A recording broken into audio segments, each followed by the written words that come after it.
everyone and welcome to Brilliant Brains. In today's video lecture I am going to explain you chapter number 1 class 9 history the French Revolution.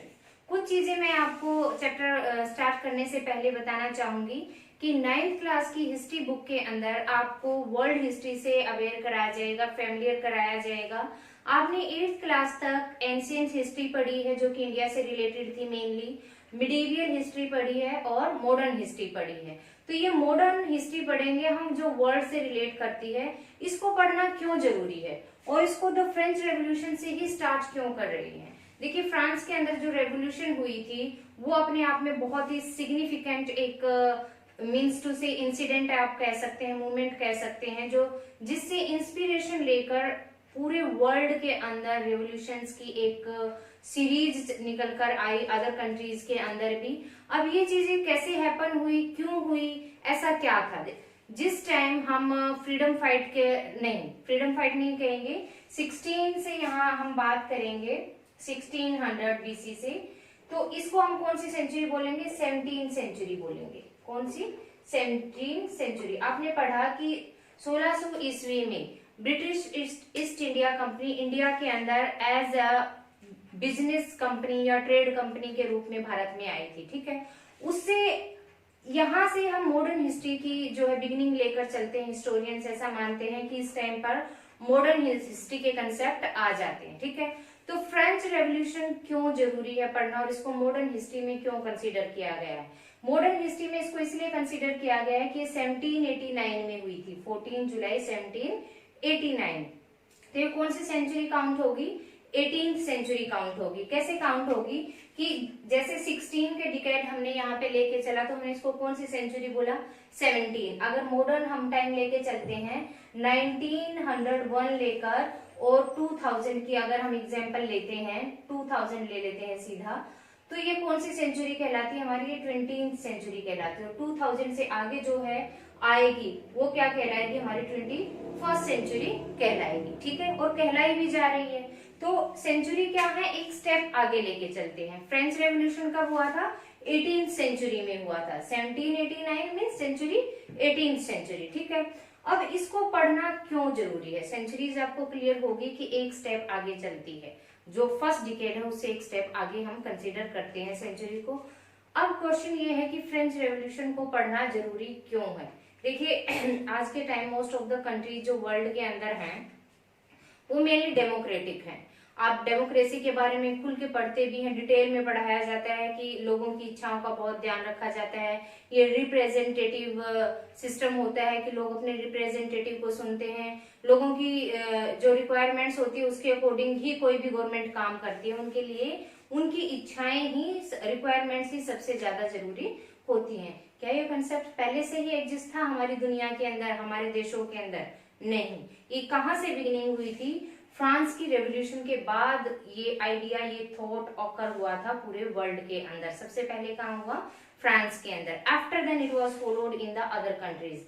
That's why the French revolution chapter is very much important to understand and set the concept in your mind कि इसके बाद other countries में इसको कैसे follow किया गया। तो कब होती है ये, 14 जुलाई 1789 को। आज के टाइम जो इक्वलिटी है, डेमोक्रेटिक है, राइट्स हैं, ह्यूमन राइट्स हैं, ये सब बातें जो की जाती हैं, ये थॉट्स किसने दिए हमें, फ्रांस ने दिए आफ्टर फ्रांस रेवोल्यूशन। ठीक है, तो क्यों हुई फ्रांस रेवोल्यूशन। पूरी दुनिया के अंदर पहले दो ही सिस्टम मेनली होते थे ऑल ओवर द वर्ल्ड, सभी कंट्रीज के अंदर, डेस्पोटिज्म और मोनार्की, निरंकुशवाद या तानाशाही। ठीक है, तो फ्रांस भी इसका कोई एक्सेप्शन नहीं था कि वहां पे डेमोक्रेसी ऑलरेडी एग्जिस्ट थी, नहीं, वहां पे भी मोनार्की सिस्टम था। अब चैप्टर की शुरुआत हम एक इंसिडेंट से करेंगे, बड़े ही फिल्मी वे में इसको बिगिनिंग दी गई है चैप्टर को। तो किस तरीके से होती है, इस इंसिडेंट को हम को रिलेट करते हुए आगे पूरा चैप्टर एलेबोरेट करेंगे। तो इंसिडेंट क्या था, इवेंट ऑफ 14 जुलाई 1789। 1789 सेंचुरी कौन सी हुई, 18th सेंचुरी हुई। ओके, क्योंकि 17 है तो सेंचुरी 18 हुई। और किस डे में होती है, 14 जुलाई को। तो 1 mark question is important here, when the outbreak of French revolution happen.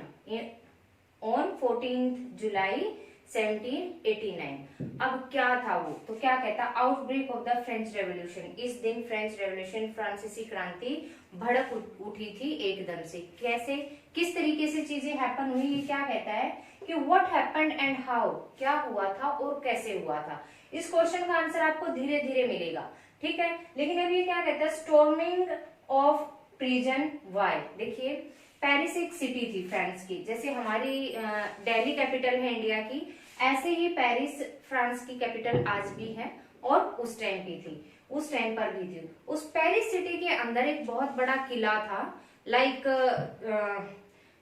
The headquarter of the king monarch of that time. और उस टाइम पे राजा कौन था, लुई 16 था। उसके बारे में नेक्स्ट वीडियो लेक्चर में मैं आपको डिटेल में बताऊंगी कि कैसे क्या सीन था। तो जो राजा की सारी मीन्स टू से पावर एग्जिस्ट होती थी, वो वहां पेरिस के अंदर जो किला था वहां से होती थी, और किले का नाम था बेस्टाइल। तो इस किले के अंदर राजा की सारी पावर होती थी, अपना गोला बारूद, आर्मी को इंस्ट्रक्शंस देना, आर्मी के लिए मींस प्लानिंग तैयार करना, रूल्स रेगुलेशन, वो सब एडमिनिस्ट्रेशन वो मेनली वहां से रन अपना करता था। तो क्या होता है कि 14 जुलाई 1789 को यहाँ पर एकदम से बहुत सारे लोग एक जगह पर इकट्ठा हो जाते हैं। These were near about 7000 people, लगभग 7000 के करीब लोग थे। ये क्यों इकट्ठा हुए थे कि उस दिन 14 जुलाई 1789 को जो राजा था वहां का, मोनार्क था वहां का, लुई 16 उसका नाम था, मीन्स वो 16th मोनार्क बना था फ्रांस का, और लुई उसका नाम था।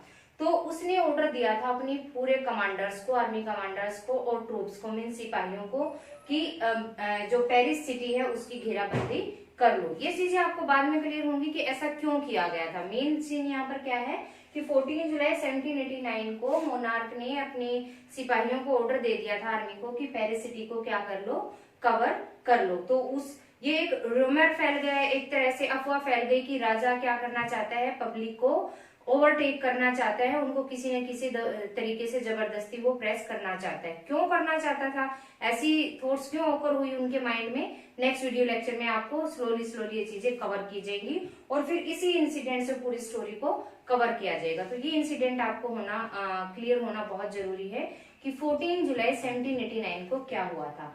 तो सबसे पहले क्या करता है, पेरिस सिटी को राजा अपने सिपाहियों को घेरने का ऑर्डर दे देता है। तो लोगों के अंदर डर और अफवाहें लोगों में फैल जाते हैं कि राजा क्या करना चाहता है, पब्लिक को स्प्रेस करना चाहता है। तो वो लोग क्या करते हैं, उनके पास हथियार वगैरह कुछ नहीं थे, आम पब्लिक थी, कॉमन मैन थे।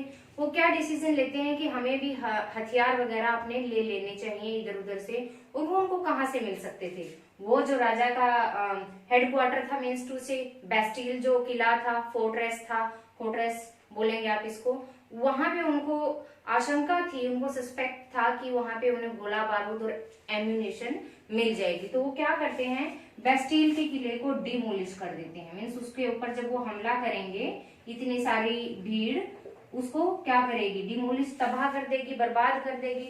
और वहां पे उनको जो भी गोला बारूद, बंदूकें जो भी मिलती हैं वो उसको लूट लेते हैं, और इस पूरे किले को वो तोड़ फोड़ कर देते हैं। ठीक है, क्यों तोड़ फोड़ करते हैं, डिमोलिश ऑफ फोर्ट्रेस बेस्टिल क्यों करते हैं वो इसका तोड़ फोड़, क्योंकि वो राजा से बहुत नफरत करते थे। जो मोनार्क था, लुई 16 था, वहां फ्रांस की पब्लिक उससे बहुत नफरत करती थी। और सारी पब्लिक नहीं करती थी, सिर्फ सोसाइटी का एक सेक्शन था, एक स्टेट ऐसा था जो राजा से बहुत नफरत करता था, बहुत परेशान था उनसे। तो वो बताएंगे आपको आगे कि क्यों था।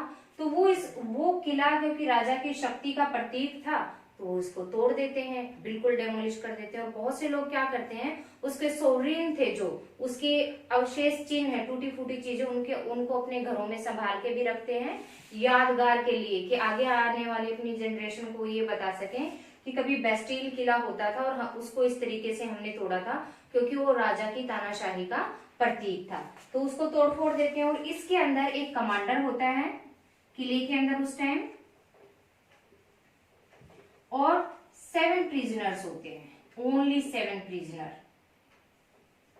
लोगों की जो भीड़ थी, मोब थी, उन 7 कैदियों को क्या कर देते हैं, रिहा कर देते हैं और कमांडर को मार देते हैं। कमांडर को क्यों मारते हैं, क्योंकि वो तो राजा की तरफ से रिप्रेजेंटेटिव था, इसलिए वो उसको मार देते हैं। तो ये क्लियर हो गया होगा आपको कि 14 जुलाई 1789 को क्या हुआ था, आउटब्रेक कैसे हुआ था कि लोगों की भीड़ ने पेरिस के अंदर लगभग 7,000 लोगों ने बेस्टिल के किले को डिमोलिश किया because it was hated by the public as it was the symbol of kings या monarchs power and they killed the commander and release the prisoners that were only 7 person in the jail या in the prison and keep the sovereign as the symbol of freedom in their homes. तो ये सब चीजें happen होती हैं.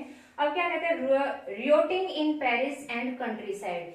इसके बाद ये घटना जो पेरिस के अंदर घटती है, सिर्फ वहां पे ही ऐसा सीन नहीं था. इस इंसिडेंट के बाद पूरे फ्रांस के अंदर, हर कंट्री में, हर सिटी के अंदर, विलेज के अंदर, हर जगह जो है लोगों ने दंगे फसाद करना शुरू कर दिया. ठीक है, तो ये क्लियर हो गया आपको इंसिडेंट की 14 July 1789 outbreak of French revolution. 1 mark में इंपॉर्टेंट क्वेश्चन है. इसकी 3 मार्क्स में भी एलिब्रेशन आ सकती है कि describe the incident of 14 July 1789. Okay, या outbreak of the French revolution, ऐसे भी क्वेश्चन बन सकता है. अब क्वेश्चन रेज होता है why all these things happened, कि ये सब चीजें क्यों हो रही थी, लोगों में इतनी अफवाह क्यों थी, क्यों जो मोनार्क था उसने पेरिस सिटी की घेराबंदी करने का ऑर्डर अपने सैनिकों को दिया. नेक्स्ट वीडियो लेक्चर के अंदर हम इस चीज को कवर करेंगे कि ऐसे क्यों हुआ. सबसे पहले हम नेक्स्ट वीडियो में कवर करेंगे फ्रेंच सोसाइटी के बारे में. French society in 18th century की डिस्ट्रीब्यूशन क्या था, वो सेक्शन कौन सा था सोसाइटी का जो कि राजा से इतना ज्यादा परेशान था. Till then keep watching, kindly like, subscribe and share my video.